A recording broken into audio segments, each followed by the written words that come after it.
बिस्मिल्लाहिर्रहमानिर्रहीम। एक तवील अरसे के बाद अब्दुल मन्नान आपकी खिदमत में हाजिर है। वीडियो शुरू करने से पहले चंद बातें कहना चाहता हूँ, वो ज़रा सुन लीजिएगा। ये जहमत ही है, लेकिन फिर भी एक तवील अरसे के बाद मैं आपकी खिदमत में हाजिर हुआ हूँ। तकरीबन 3 महीने का ये दौरानिया बनता है और इस दौरानिये में मुझे अपना थीसिस कंप्लीट करना था LLM का, वो कंप्लीट किया और इसके अलावा जो बाकी काम है वो करने थे, जिसकी वजह से मैं तशरीह तसल्ली से कर नहीं पा रहा था। और ये एक ऐसा काम है कि अगर आप इसको तसल्ली के साथ नहीं करते, आपका दिल मुतमईन नहीं होता, तो ये अधूरा रह जाता है। और मैं जो एक अरसा दराज से मैं उस चीज़ का सामना कर रहा था, जब मैं इसको पढ़ना शुरू मैंने किया था आज से तकरीबन 12 साल पहले, तो मैं जो चीज़ महसूस करता था कि जब भी किसी की तशरीह पढ़नी, उनमें कुछ चीज़ें अधूरी रह जाती थी। तो मैं ये समझता था कि जब मैं तशरीह करूँगा तो मैं वो चीज़ें अधूरी नहीं छोड़ूंगा, क्योंकि मैं ये समझता हूँ कि यहाँ पे आने वाला हर शख्स जो है वो बेशक अनपढ़ ही क्यों ना हो, वो तालीम याफ्ता ना भी हो, तो भी वो इकबाल को समझ सके। ये मेरी कोशिश थी। इसलिए मैं इसको ज़रा तहकीक के साथ, लोगों के साथ कंसल्ट करके, देख के और समझ बूझ के उसकी एक मुफस्सल तशरीह करता हूँ। तो इस वजह से मुझे वक्त नहीं मिल रहा था उतनी तशरीह करने के लिए जिस हिसाब से मैं करना चाहता था। एक बात। दूसरी बात यह है कि आज से पहले मैंने आपसे कभी भी अपनी वीडियोस में सब्सक्राइबर्स के लिए या व्यूज़ के लिए मैंने बात नहीं की, लेकिन मेरे एक हल्का अहबाब है और उन्होंने मुझे ये कहा कि आपको दरख्वास्त करनी चाहिए, क्योंकि आप जितनी मेहनत के साथ काम करते हैं, ये ज़रूरी है कि बहुत से लोगों तक इसको पहुंचाया जाए। लाखों नहीं बल्कि करोड़ों लोगों तक इसका पहुंचना बहुत ज़रूरी है जो आप तशरीह कर रहे हैं। इसके लिए ज़रूरी ये है कि आप दरख्वास्त करें लोगों से और अपने व्यूअर्स से, अपने चाहने वालों से दरख्वास्त करें कि आप मेरी मदद करें और इसके सब्सक्राइबर्स ज़्यादा से ज़्यादा बढ़ाने में और व्यूज़ ज़्यादा से बढ़ाने में और इसको शेयर करने में, लोगों तक पहुंचाने में। तो हमने एक टारगेट सेट कर रखा है कि अगले 2 महीने में हमें 1 लाख सब्सक्राइबर्स करने हैं। वो जितने होंगे वो तो बात की बात है, लेकिन हमें अपना टारगेट सेट करना है। बहुत से दोस्त हैं वो मुझे ईमेल करते हैं और कहते हैं कि आप हमें कोई काम बताइए, हम आपका काम करते हैं।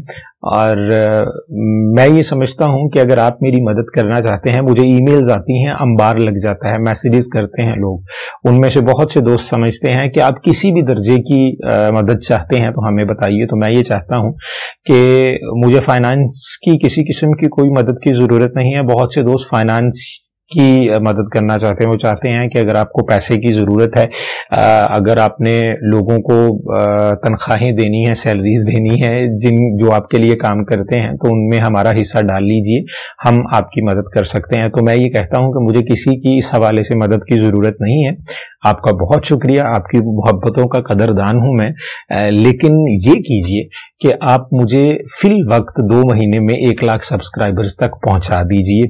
मैं आपका शुक्रगुजार होऊंगा। उसका तरीका ये है कि तालीमी इदारों में आप जितना फैला सकते हैं इसको फैलाएं, क्योंकि तुलबा को बहुत अशद ज़रूरत है। आने वाले वक्त में आने वाली जो पीढ़ी है, जो जनरेशन है, उसको बहुत ज़रूरत है इसकी कि वो इकबाल के कलाम को समझ सकें। तो ये जो हमारे अंदर एक गैप बढ़ता जा रहा है इकबाल के कलाम को लेके, मैं इसको पूरा करना चाह रहा हूँ। इसमें आप मेरी मदद कर सकते हैं, तो आप ज़रूर कीजिए। और आप अपने लिए एक टारगेट सेट कीजिए, जैसे हमने एक टारगेट सेट किया है कि हम आइंदा 2 महीनों में 1 लाख सब्सक्राइबर्स करना चाहते हैं। तो आप अपने लिए एक टारगेट सेट कर लीजिए और उस टारगेट के मुताबिक आप उसको अचीव कीजिए। और जब आप अचीव कर लें तो आप नीचे कमेंट में मुझे बताइए कि आपने वो अचीव कर लिया है। इसके अलावा बहुत से सवालात हैं जो ईमेल्स में मुझे आते हैं, उनके जवाबात लोग जानना चाहते हैं। मैं ज़रूर उनके जवाबात दूंगा, लेकिन कुछ ऐसे सवालात हैं जो इंतहाई लॉजिकल और उनके जवाबात इंतहाई मुफस्सल होनी चाहिए, बहुत तफसीली होने चाहिए। उनके लिए मुझे भी तहकीक की ज़रूरत है।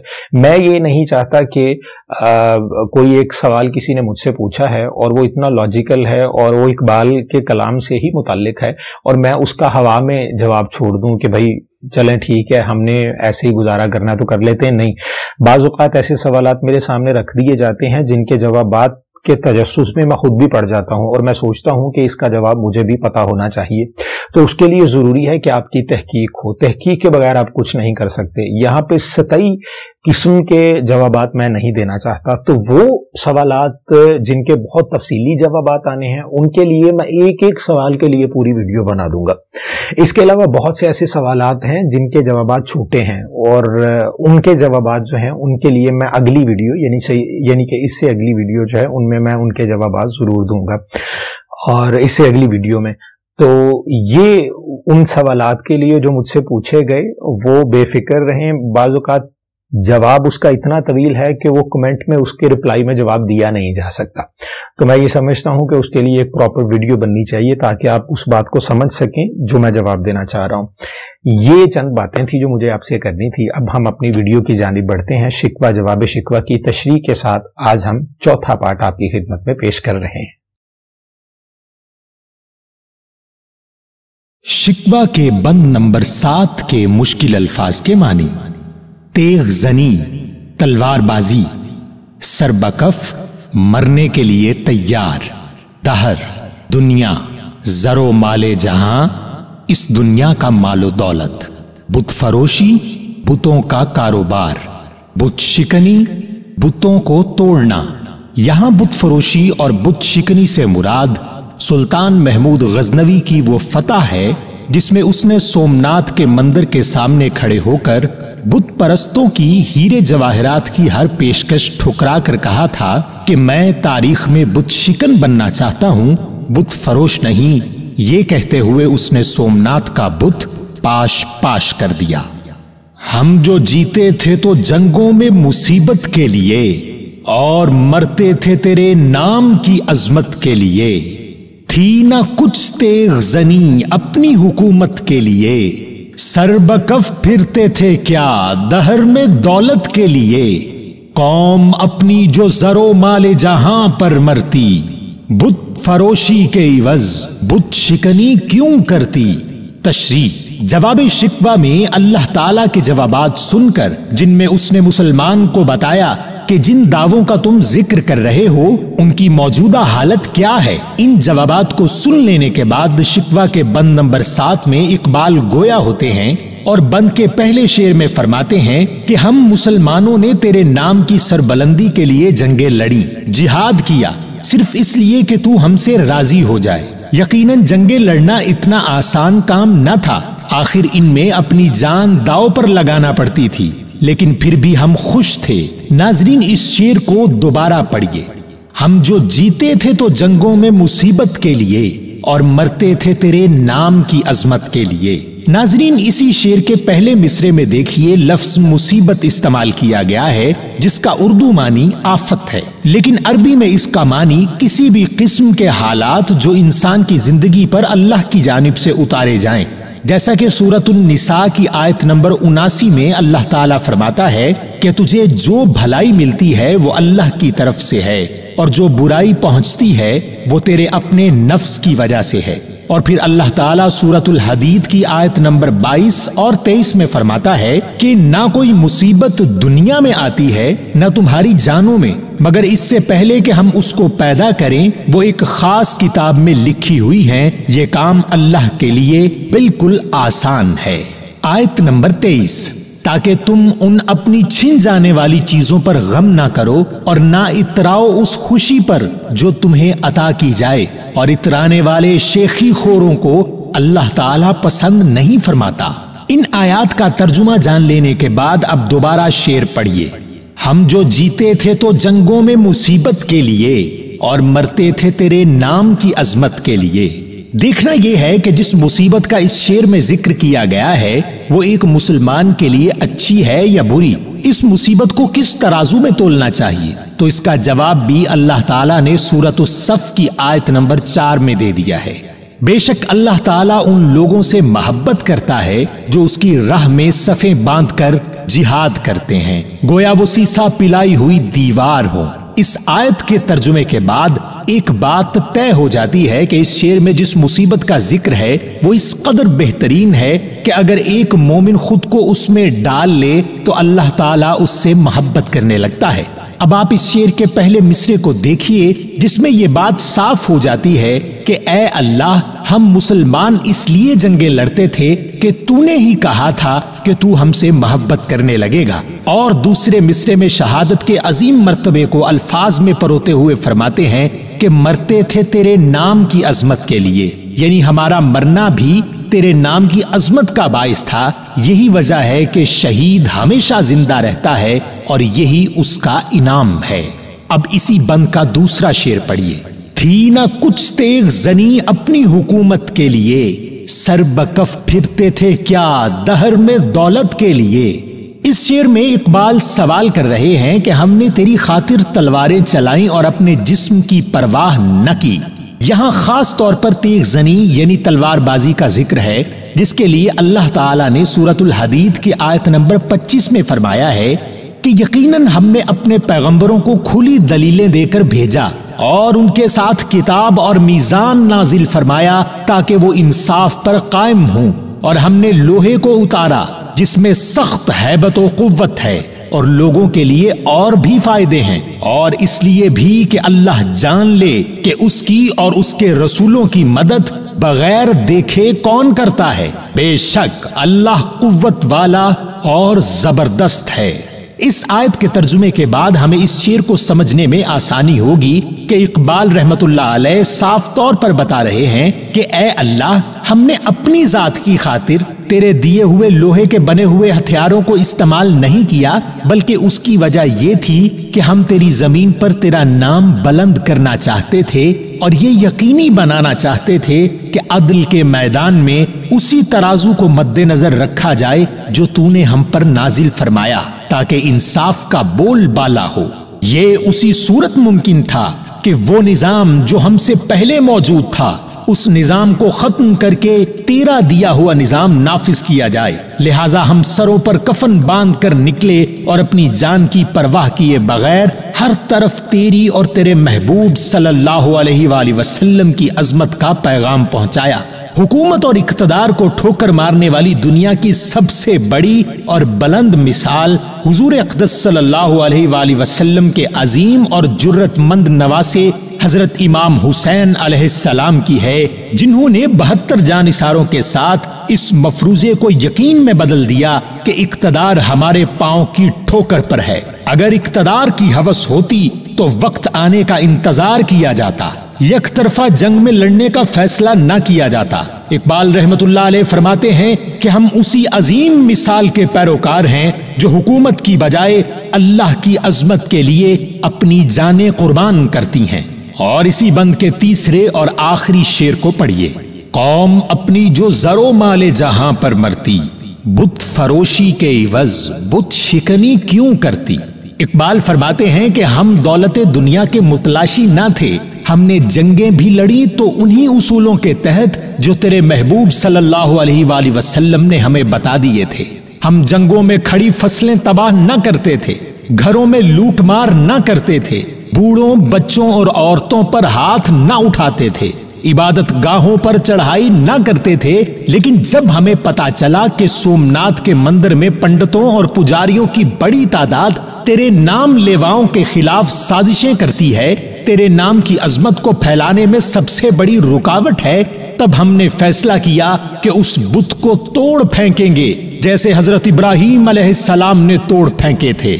नाज़रीन, यहाँ सुल्तान महमूद गजनवी की मिसाल दी जा रही है, जिसने 1023 ईस्वी में सोमनाथ के मंदिर पर हमला किया। तब वहां मौजूद पुजारियों और पंडितों ने हीरे जवाहरात और मालो दौलत की बड़ी पेशकश की, जिस पर सुल्तान महमूद गजनवी ने उस पेशकश को ठुकरा दिया और उस बुत को तोड़कर यह साबित कर दिया कि वो बुत फरोश नहीं, वो खुद को बेचना नहीं जानता, बल्कि वो अल्लाह के नाम की खातिर मरना जानता है। इकबाल इस शेर में फरमा रहे हैं कि अगर दौलत की हवस होती तो जितनी पेशकश सुल्तान महमूद गजनवी को की गई थी, कोई और होता तो जरूर मान जाता कि बुत न तोड़े जाएं। शिकवा के इस बंद की तशरीह आप समझ चुके होंगे। अब दोबारा इस बंद को पढ़ते हैं, जिससे मजीद आसानी हो जाएगी और फिर इसका जवाब भी देखेंगे।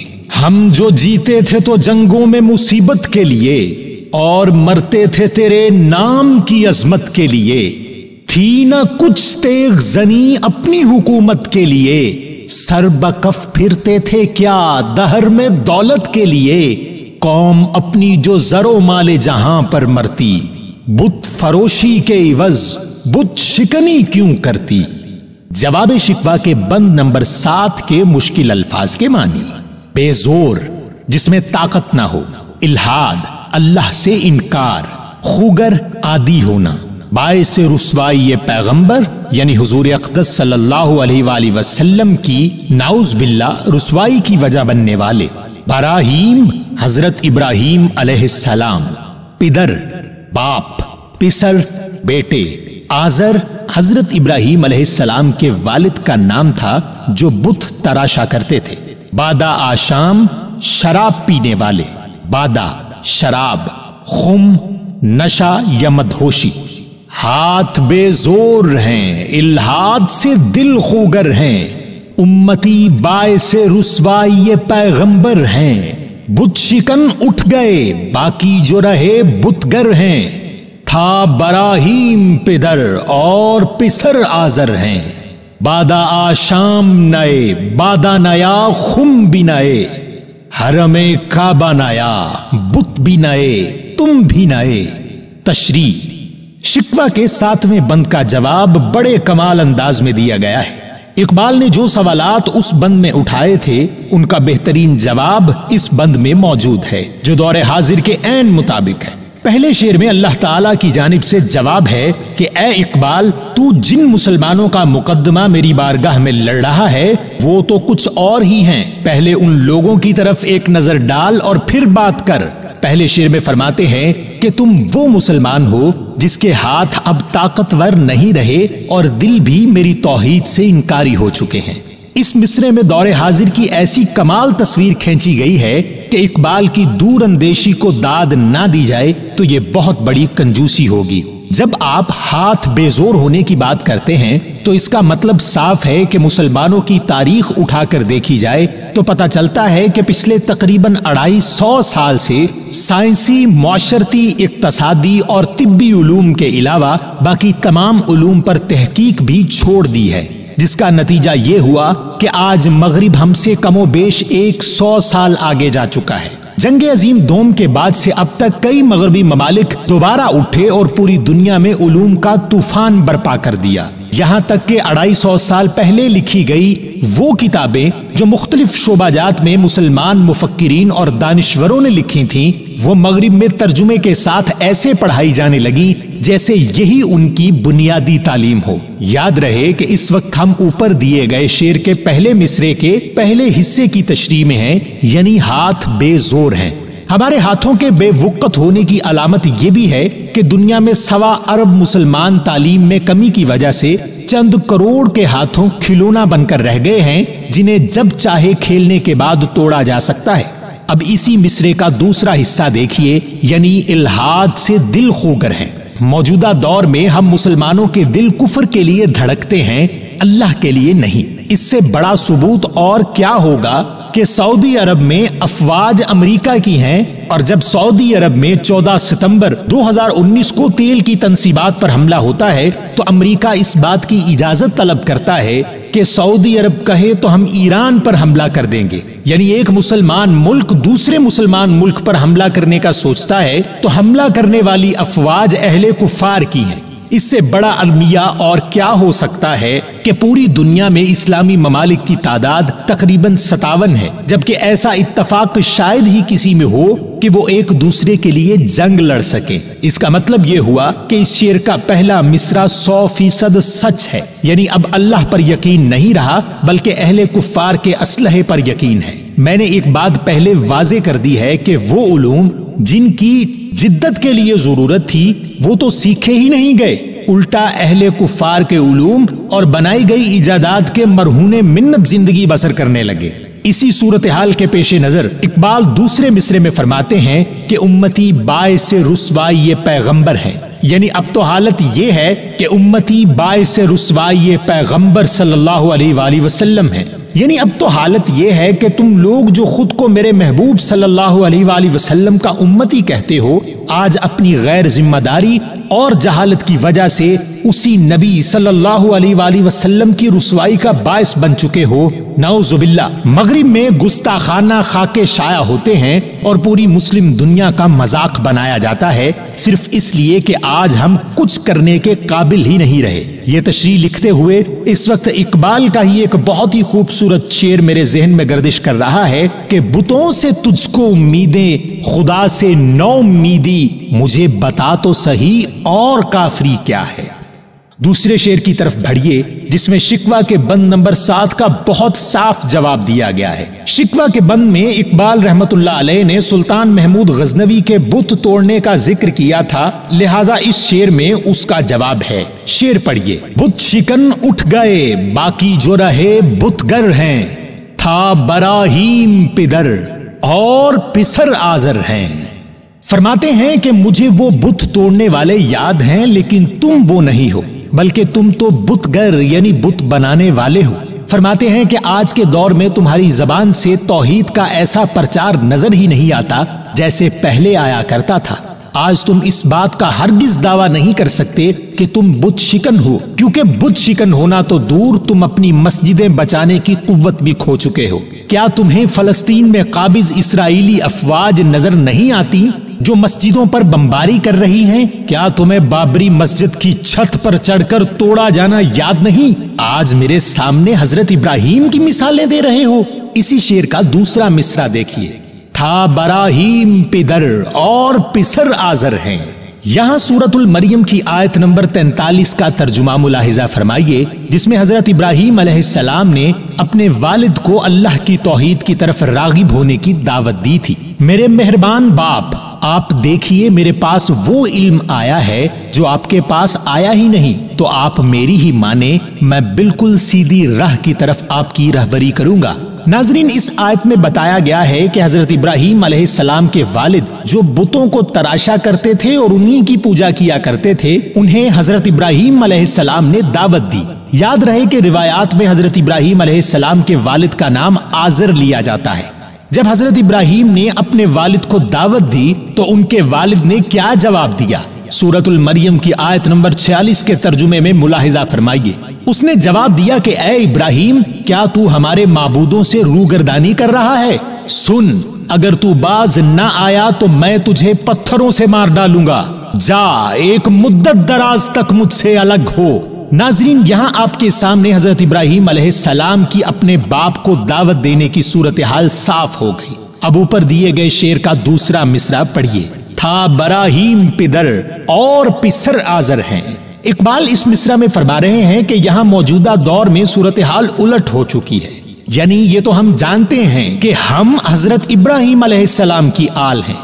اقبال رحمت اللہ علیہ فرماتے ہیں کہ آج صورتحال یہ ہے کہ پدر یعنی باپ ابراہیم ہے، جبکہ پسر یعنی بیٹے آزر بن چکے ہیں۔ اقبال نے ایسے خوبصورت انداز میں آج کے مسلمانوں کو ان کا اصل مقام بتایا ہے جو اس وقت آزر تھا جس نے حضرت ابراہیم علیہ السلام کی توحید کی دعوت سے صاف انکار کر دیا تھا، آج ہم نے بھی وہی کر دیا۔ اور پھر آج کے مسلمان یہ نہ سوچیں کہ ہم تو بتوں کی پوجا نہیں کرتے، پھر ہم آزر کیسے ہوئے؟ تو اسی بند کے تیسرے یعنی آخری شعر میں اس سوال کا جواب بھی دے دیا گیا ہے۔ شعر پڑھیے۔ بادا آشام نئے بادا نیا خم بھی نئے، حرم کعبہ نیا بت بھی نئے تم بھی نئے۔ فرماتے ہیں کہ آج بادا آشام یعنی شراب پینے والے سب نئے ہیں۔ ایک دور تھا جب مسلمانوں نے توحید کی شراب پی رکھی تھی جس کے باعث انہیں اللہ کے سوا کچھ نظر نہ آتا تھا۔ آج شرابی بھی اور ہیں اور شراب پینے والے بھی، یعنی آج کی شراب توحید نہیں بلکہ اللہ سے یقین کا اٹھ جانا ہے۔ آج تمہارے سہارے اہل مغرب ہیں، آج تمہارے خم یعنی نشے مادہ پرستی کے ہیں۔ آج احساس پر میٹیریلسٹک اپروچ بھاری پڑ چکی ہے۔ آج مسلمان ایک دوسرے کے احساس سے عاری ہو کر صرف اپنے ملک کے مفاد کی جنگ لڑ رہے ہیں۔ اور شعر کے دوسرے مصرے میں فرماتے ہیں کہ تم مسلمانوں نے تو اپنا کعبہ بھی نیا بنا لیا ہے۔ میں تمہیں بتاتا ہوں کہ تمہارا کعبہ کون سا ہے اور بت کون سے ہیں اور تم خود کیا ہو۔ ہر سال لاکھوں کی تعداد میں حج تو کرنے آ جاتے ہو، پر واپس اپنے ملکوں میں جا کر حرام کمائی کھاتے ہو۔ काबे का तवाफ तो करते हो, पर वापस जाकर गरीबों के हुकूक पर डाके भी डालते हो। इधर आते हो तो सफा और मरवा के बीच दौड़ें लगाते हो, और वापस जाकर अहले कुफ्फार के मफादात सर पर उठाकर अहले इस्लाम के मफादात पांव तले कुचलते हो। ये सब तुम्हारे बुत हैं और तुम इनके पुजारी हो, क्योंकि जो मेरा है उसका तन मन धन सब मेरा है। जब तक ये बादा परस्ती के बुत नहीं टूट जाते तब तक तुम जमाने में रुस्वा होते रहोगे। और यहाँ इकबाल रहमतुल्लाह अलैह का अपना ही शेर सादिक आता है, ये दौर अपने बराहीन की तलाश में है, सनम कदा है जहां ला इलाहा इल्लल्लाह। यानी इस दौर के मुसलमानों ने इतने बुत बना लिए हैं कि अब ये दौर उसी इब्राहिम की तलाश में है जो आए और इन तमाम बुतों को तोड़ डाले। शिकवा के बंद नंबर 8 के मुश्किल अल्फाज के मानी, टल न सकते थे यानी रोकना नामुमकिन था, सरकश बागी या नाफरमान, बिगड़ जाना, यहां इससे मुराद गुस्से में आना, तेग तलवार, तोप गोले बरसाने वाली मशीन, नक्श निशान, तौहीद अल्लाह की वहदानियत, जेरे खंजर खंजर की नोक के नीचे यानी शहीद होने की यकीनी सूरत हाल में होना। टल न सकते थे अगर जंग में अड़ जाते थे, पांव शेरों के भी मैदान से उखड़ जाते थे, तुझसे सरकश हुआ कोई तो बिगड़ जाते थे। तेग क्या चीज है हम तोप से लड़ जाते थे, नक्श तौहीद का हर दिल पे बिठाया हमने, जेरे खंजर भी पैगाम सुनाया हमने। तशरीह नाजरीन, जवाब शिकवा के बंद नंबर 7 में एक जोरदार जवाब सुनने के बाद इकबाल दोबारा गोया हुए और अपनी तारीख के बेहतरीन पहलुओं पर रोशनी डालने लगे। यहाँ एक बात वाज़ेह करता चलूं कि इकबाल का मकसद हरगिज ये नहीं है कि वो अल्लाह ताला को तारीख याद करवा रहे हैं, नाउज़ुबिल्लाह। दरअसल शिकवा करने का अंदाज इकबाल ने इसलिए अपनाया था कि मुसलमानों के जहनों में उठने वाले शिकवों को जबान मिल सके और इसके साथ साथ मौजूदा दौर के मुसलमान अपनी तारीख से आगाही हासिल कर सकें और जान सकें कि माजी में क्या कुछ होता रहा है। शिकवा के बंद नंबर 8 का पहला शेर पढ़िए, टल न सकते थे अगर जंग में अड़ जाते थे, पांव शेरों के भी मैदान से उखड़ जाते थे। इकबाल अल्लाह की बारगाह में खड़े होकर ये बता रहे हैं कि ए अल्लाह, हम ऐसे थे कि अगर तेरे नाम की खातिर एक बार जंग के मैदान में पांव रख देते थे तो फिर सामने कितनी ही बड़ी ताकत क्यों ना हो, हमें पीछे हटाना नामुमकिन हो जाता था। हम सरों पर कफन बांधे उस वक्त तक लड़ते रहते थे जब तक बड़ी से बड़ी ताकतें हमारे सामने भाग नहीं जाती। वो हम ही थे जिन्होंने जंगे मोता में 3000 की फौज लेकर लाख के बराबर की अफरादी कुव्वत पर चढ़ाई कर दी थी। हमारी कुव्वत ईमानी ने यह साबित कर दिया था कि ताकतें शेर जैसी भी हों तो भी उनके पांव उखड़ना लाजिम है। और फिर दूसरा शेर पढ़िए, तुझसे सरकश हुआ कोई तो बिगड़ जाते थे, तेग क्या चीज है हम तोप से लड़ जाते थे। दूसरे शेर में फरमाते हैं कि ए अल्लाह, जो भी तेरी तौहीद से इनकारी होता था या तुझे मानने से इनकार कर देता था, हम तेरी खुशी की खातिर उस पर कहर बनकर टूट पड़ते थे, क्योंकि हमें सिर्फ तेरी खुशनुदी चाहिए थी कि किसी तरह तू राजी हो जाए। तलवारें तो बहुत छोटी चीजें हैं, हम तोपों के सामने भी अपना सीना लिए खड़े रहते थे।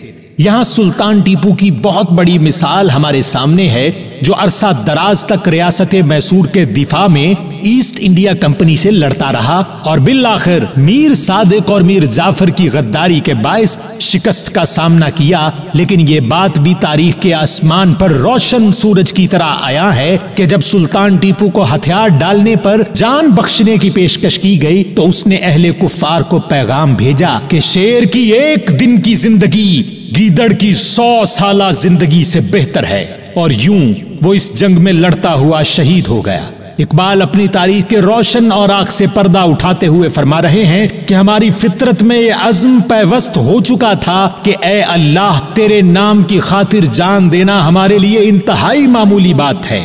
और फिर तीसरा शेर पढ़िए, नक्श तौहीद का हर दिल पे बिठाया हमने, जेरे खंजर भी पैगाम सुनाया हमने। तीसरे शेर में फरमाते हैं कि एक तरफ अपनी जानों के नजराने पेश करते रहे तो दूसरी तरफ लोगों के दिलों पर तेरे नाम की छाप छोड़ते रहे। जंग के दौरान भी हमारे उसूल हमें बूढ़ों, बच्चों और औरतों पर हमला करने से रोक देते थे। हम में और अहले कुफ्फार में यही फर्क था कि जिसकी बुनियाद पर अहले कुफ्फार जौक दर जौक तेरी अजमत और यकताई को तस्लीम कर रहे थे। यहाँ तक के दौरान जंग भी हमारी जबानों पर तेरा ही नाम हुआ करता था। और सबसे बड़ी मिसाल जिसने तारीख इस्लाम का झंडा इस कदर बुलंद किया कि आज भी पूरी उम्मत उस अजीमुश्शान मिसाल पर नाज करती है, और वो मिसाल है हजरत इमाम हुसैन अलैहिस्सलाम की, जिन्होंने जेरे खंजर अल्लाह के जिक्र को बुलंद फरमाया।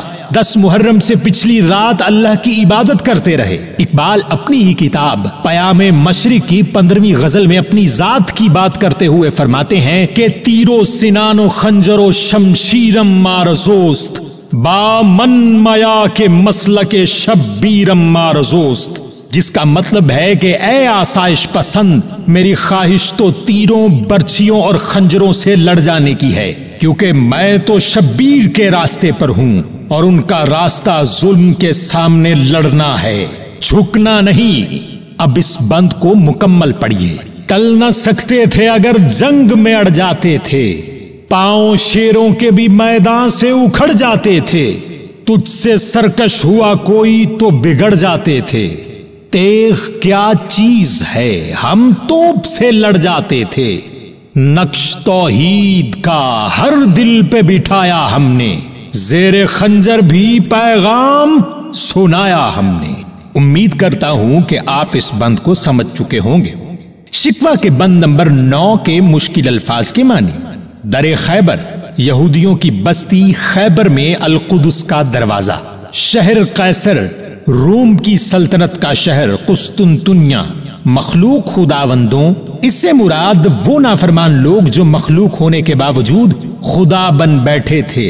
आतिश कदाए ईरान में बनाए गए वो मकामात जहां आग लगाकर उसकी पूजा की जाती थी। तज़किराए यज़दां, खालिके कायनात का पैगाम, तू ही कह दे कि उखाड़ा दरे खैबर किसने, शहर कैसर का जो था उसको किया सर किसने, तोड़े मखलूक खुदावंदों के पैकर किसने, काट कर रख दिए कुफ्फार के लश्कर किसने, किसने ठंडा किया आतिश कदाए ईरां को, किसने फिर जिंदा किया तज़किराए यज़दां को। तशरी नवे बंद में अपनी तारीख से पर्दा चाक करने का सिलसिला जारी रखे हुए हैं और अल्लाह के सामने अपनी वफादारी साबित करने के लिए सवालात रख रहे हैं। पहला शेर पढ़िए। तू ही कह दे कि उखाड़ा दरे खैबर किसने, शहर कैसर का जो था उसको किया सर किसने। फरमाते हैं कि ए अल्लाह, तू जानता नहीं कि किला खैबर का वजनी दरवाजा जिसे तकरीबन 20 अफराद मिलकर खोला करते थे वो किसने उखाड़ा। बेशक वो उसी अजीम हस्ती ने उखाड़ फेंका जिसे शेर खुदा का लक़ब मिला, यानी हजरत अली करमुल्लाह वजहू। यहाँ खैबर का मुख्तसर मगर जामे तारीखी पस मंजर बताते चले कि खैबर एक कला था जो मदीना मुनव्वरा से 60 किलोमीटर के फासले पर है। इस कले को यहूदियों का मरकज कहा जाए तो गलत ना होगा। तारीख ये बताती है कि इस कले में बसने वाले यहूदियों के साथ एक मुआहिदा था कि मुसलमान और अहले कुफ्फार के बीच चलने वाली दुश्मनी में यहूदी गैर जानिबदार रहेंगे, लेकिन इस कला के बासी कुफ्फार की मदद करते रहे, जिसकी बिना पर आप सल्लल्लाहु अलैहि वसल्लम ने खैबर पर हमले का फैसला किया। जंग के लिए मुसलमान पहुंचे तो यहूदियों का नामवर पहलवान मरहब मैदान में हजरत अली करमुल्लाह वजहू के मुकाबले में उतरा। मरहब ने अपने सर पर एक खास धात का हेलमेट भी पहन रखा था। लड़ाई चलती रही और बिल आखिर हजरत अली अलैहिस्सलाम ने मरहब के सर पर वार किया और हेलमेट समेत उसका सर 2 टुकड़ों में तकसीम कर दिया। उसके बाद हजरत अली अलैहिस्सलाम ने ही किला खैबर का दरवाजा उखाड़ा और किले की दीवार के सामने मौजूद खंदक पर बिछा दिया, जिसके ऊपर मुस्लिम फौज के घोड़े आसानी से गुजर गए। यही वो दरे खैबर है जिसके बारे में इकबाल ने ऊपर दिए गए शेर के पहले मिसरे में बात की है और अल्लाह को बताना चाहा है कि उसकी तौहीद की खातिर हमने क्या कुछ नहीं किया। दूसरे मिसरे में कैसर के शहर को सर करने की बात की गई है। कैसर का पूरा नाम कैसर ऑगस्ट था, सल्तनत रोम का बादशाह था। और जिस शहर का जिक्र किया जा रहा है ये कुस्तुनतुनिया है, जिसे 1453 में सुल्तान मोहम्मद फातेह ने फतह किया था। सुल्तान से पहले मुसलमानों ने तकरीबन 4 से 5 बार इस शहर पर हमला किया था, लेकिन कामयाब ना हुए थे। ये ईसाइयों का बहुत बड़ा मरकज था जिसे फतह किया गया। इसकी तारीख पर बात हम इस नज्म में पहले भी कर चुके हैं। इकबाल इस मिसरे में ये बताना चाह रहे हैं कि ऐ अल्लाह, अरसा दराज तक हम इस शहर को फतह करने में लगे रहे ताकि वहाँ तेरा नाम बुलंद हो, और फिर आखिरकार हमने वो कर दिखाया जिसके लिए हमें तेरी खुशनुदी मिलना थी। इसके बाद दूसरा शेर पढ़िए। तोड़े मखलूक खुदावंदों के पैकर किसने, काट कर रख दिए कुफार के लश्कर किसने। दूसरे शेर में फरमाते हैं कि दुनिया में खुदाई दावे किए जा रहे थे। कुछ ऐसे थे जो खुद को खुदा कहते थे और कुछ अपनी ताकत के बलबूते पर खुद को खुदा समझने लगे थे। ये वो हुक्मरान थे जिन्होंने अज खुद ऐसे कवानीन वज़ा करना शुरू कर दिए थे जिनसे साफ नजर आता था कि वो अपने आप को तेरी जात के साथ शरीक ठहराते हैं, हालांकि तेरी जात तो वहदहू ला शरीक है। और हम पर लाजिम था कि उन तमाम जमीनी खुदाओं के लश्करों के लश्कर काट कर रख दें और उन पर कहर बनकर बरसें, और हमने वही किया जिससे तेरी जात खुश होती है। तीसरा शेर पढ़िए। किसने ठंडा किया आतिश कदाए ईरान को, किसने फिर जिंदा किया तज़किराए यज़दां को। इस बंद के आखिरी शेर में इकबाल आतिश कदा ईरान के ठंडा होने की बात कर रहे हैं। इसकी मुख्तसर तारीख ये है कि 224 ईस्वी में ईरान में सासानी सल्तनत, जिसे सासानियन एम्पायर कहा जाता है, कायम हुई। इन पारसियों की इबादत का तरीकाकार ये था कि वो आतिश कदे बनाते थे, यानी एक ऐसी जगह जहां आग लगाकर मुस्तकिल जलती रखी जाए और फिर उस आग की ही इबादत की जाए। तारीख ये बताती है कि 651 ईस्वी तक सासानी सल्तनत कायम रही और इस दौरान उनके आतिश कदे कभी ना बुझे, यानी 427 साल तक ये आग जलती रही और इस आग की पूजा होती रही, जो अल्लाह की वहदानियत के सामने सरासर शिर्क था। मुसलमान ये इबादत गवारा न कर सकते थे। सासानी सल्तनत के आखिरी बादशाह को यज़दगर्द III के नाम से जाना जाता है। उस वक्त के मुस्लिम खलीफा हजरत उमर फारूक इब्न अल खत्ताब थे, जिन्होंने यज़दगर्द को खत लिखा और अल्टीमेटम यानी आखिरी बार इस्लाम की दावत देते हुए वाज़े किया कि ऐ यज़दगर्द, सारी दुनिया में तुम्हारी फौजों को शिकस्त हो रही है। अब वो दौर नहीं जब तुम तकरीबन आधी दुनिया पर राज करते थे। हालात बदल चुके हैं, इसलिए हम समझते हैं कि तुम्हारी रियासत के लोगों को हमारी जरूरत है। आग को पूजना बंद करो और उस अल्लाह की इबादत करो जिसने हम सबको पैदा किया, वरना हम आने वाले हैं। याद रहे कि सासानी सल्तनत और सल्तनत रोमा के दरमियान 700 साल तक ना खत्म होने वाली जंगें जारी रही थीं, जिनकी वजह से दोनों सल्तनतें कमजोर हो चुकी थीं। खैर, सासानी सल्तनत के आखिरी बादशाह यज़दगर्द ने हजरत उमर बिन अल खत्ताब को एक तवील जवाब लिखा और अरबों के माजी की तरफ इशारा करते हुए कहा कि वो लोग हमें बताएंगे किस खुदा की पूजा करनी है जो अपनी जिंदा बेटियों को दफन कर देते थे। नाजरीन, इस्लाम से पहले अरबों में बेटियों को जिंदा दफन किया जाता रहा है। उन तमाम पुरानी खुराफात का तज़किरा करते हुए यज़दगर्द ने हथियार डालने से इनकार कर दिया और यूं मुसलमानों ने उसकी सल्तनत का तख्ता उलट दिया और यहाँ सासानी सल्तनत का खात्मा हो गया और इस्लामी सल्तनत परवान चढ़ने लगी। लोगों को अल्लाह के रास्ते पर बुलाया गया और तबलीग के साथ कायल किया गया कि अल्लाह एक है जिसने हम सबको पैदा किया। और पारसियों के बनाए हुए तमाम 427 साल पुराने आतिशकदे बुझा दिए गए और फिर अल्लाहु अकबर की सदा गूंजने लगी। इकबाल रहमतुल्लाह अलैह ने इस मिसरे में उस तमाम वाक़े का जिक्र किया है और अल्लाह से शिकवा किया है कि हमने वो आग बुझाकर तेरे नाम को ऊंचा किया और हर जानिब तेरा ही जिक्र आम किया। जवाब शिकवा के बंद नंबर 20 के मुश्किल अल्फाज के माने। मस्ते मय ज़ौक़े तन आसानी, इससे मुराद सुस्ती और काहिली के नशे में चूर। हैदरी फक्र हजरत अलीउल मुर्तजा रज़ी अल्लाह ताला अन्हो जैसी दरवेशी। दौलत उस्मानी हजरत उस्मान गनी रज़ी अल्लाह ताला अन्हो जैसी दौलत और सखावत। असलाफ अबाओ अजदाद यानी बाप दादा। निस्बत रूहानी, यहाँ इससे मुराद आला तरीन खूबियों और अखलाक से ताल्लुक होना। मुअज़्ज़ज़, इज्जत पाने वाले। खार, रुसवा होने वाले। तारिक कुरान, कुरान पाक की तालीमात को छोड़ने वाले। ہر کوئی مست میں ذوق تن آسانی ہے، تم مسلمان ہو یہ انداز مسلمانی ہے، حیدری فقر ہے نئے دولت عثمانی ہے، تم کو اسلاف سے کیا نسبت روحانی ہے، وہ زمانے میں معزز تھے مسلمان ہو کر اور تم خار ہوئے تارک قرآن ہو کر۔ تشریح: شکوہ کے دونوں بند جن میں اقبال رحمت اللہ علیہ نے اپنے ماضی کی شاندار کامیابیوں کا تذکرہ کیا ہے اور اللہ کے سامنے یہ بات باور کرانے کی کوشش کی ہے کہ ہم ہی وہ قوم ہیں جنہوں نے اسلامی سلطنت کی ابتدا کی اور تقریباً 1000 سال تک تیرا نام بلند رکھا، جس کے جواب میں جواب شکوہ کا بند نمبر 20 مناسب لگا۔ پہلا شعر پڑھیے: ہر کوئی مست میں ذوق تن آسانی ہے، تم مسلمان ہو یہ انداز مسلمانی ہے۔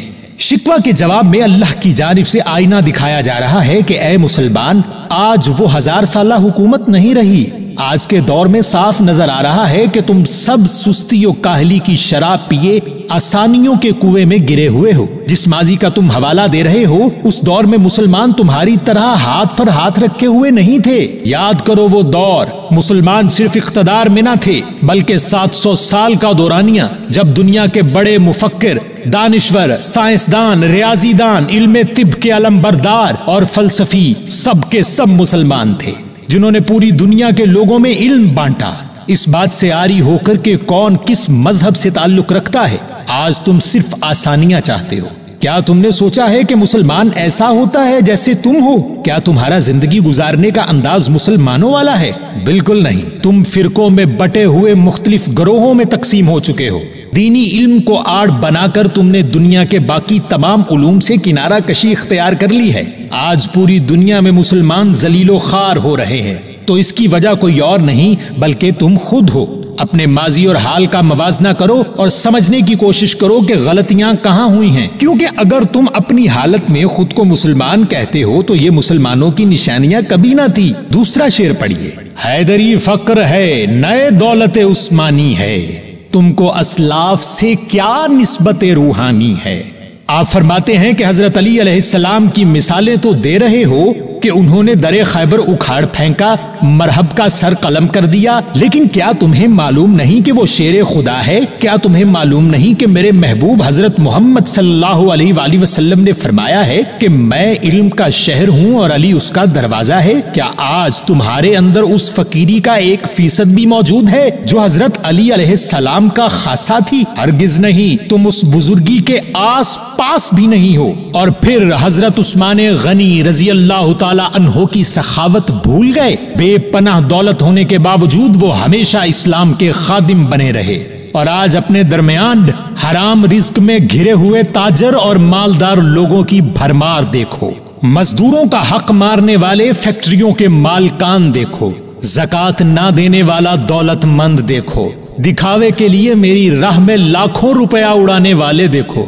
آج یہ سب تو موجود ہیں، لیکن حضرت عثمان غنی رضی اللہ تعالی عنہ جیسا کوئی ہے تو سامنے آؤ۔ اور پھر اسی بند کا آخری شعر پڑھیے: وہ زمانے میں معزز تھے مسلمان ہو کر اور تم خار ہوئے تارک قرآن ہو کر۔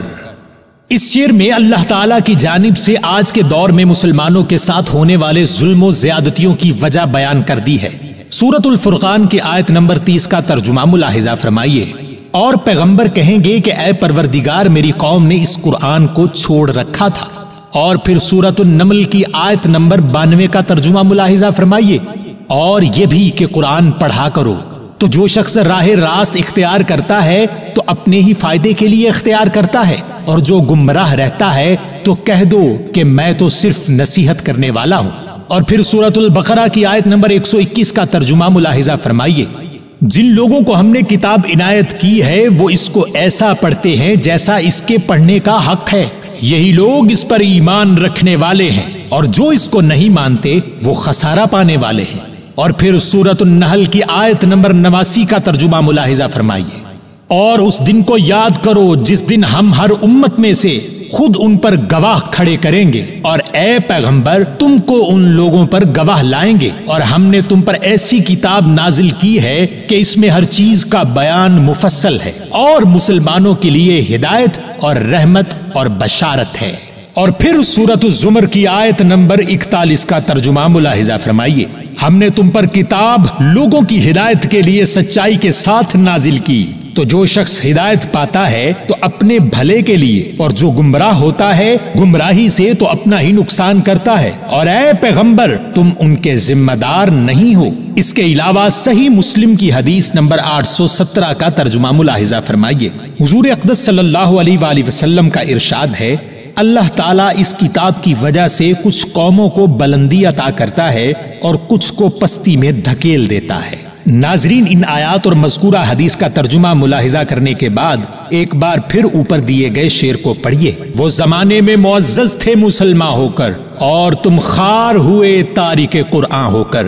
ناظرین، اس شعر میں ایسے خوبصورت انداز میں اقبال رحمت اللہ علیہ نے مسلمانوں کو ان کی موجودہ صورتحال کی وجہ بیان کر دی ہے کہ جس روشن ماضی کی مسلمان بات کر رہے ہیں وہ ماضی ایسے ہی بے وجہ روشن نہ تھا۔ اس وقت میں اللہ کے چاہنے والوں نے قرآن سے لو لگا رکھی تھی۔ یہاں ایک بات ذہن میں رکھیے کہ قرآن کے ساتھ لو لگانے سے مراد صرف پڑھنا نہیں ہے بلکہ اسے سمجھنا بھی ہے۔ یہ ایک پیغام ہے جو اللہ کی طرف سے حضور اقدس صلی اللہ علیہ وآلہ وسلم کے ذریعے ہم تک پہنچا، لیکن بدقسمتی سے 1.25 ارب مسلمانوں میں سے شاید چند لاکھ ایسے ہوں جنہوں نے اس پیغام کو سمجھنے کی کوشش کی ہو، وہ بھی اپنے اپنے مسلک اور فرقے کے دفاع کرنے کے لیے۔ انتہائی کم مسلمان ایسے ہیں جنہوں نے اسلام کو اس لیے سمجھا کہ اہل کفار کے سامنے اپنے مذہب کی خوبصورت تصویر پیش کر سکیں۔ اس کتاب سے رشتہ ٹوٹنے کا سب سے بڑا ثبوت یہ ہے کہ پاکستان اور بھارت کے علاوہ باقی اسلامی ممالک میں مدرسوں میں قرآن تو پڑھایا جاتا ہے، لیکن اس کے باوجود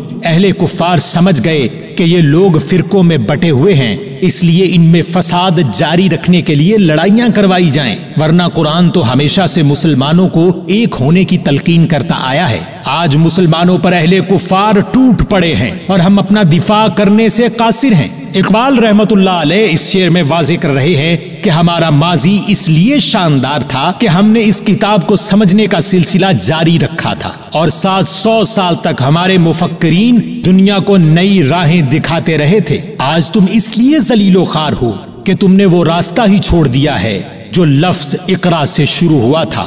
آج بھی اس راستے پر آ جاؤ تو وقت بدلنے میں دیر نہ لگے گی۔ یاد رکھو، علم کسی کی جاگیر نہیں ہے۔ جو قومیں علم حاصل کرتی رہیں گی انہیں ان کے عوض طاقت ملتی رہے گی۔ تمہاری طاقت اسی قرآن میں ہے جسے تم چھوڑ بیٹھے ہو۔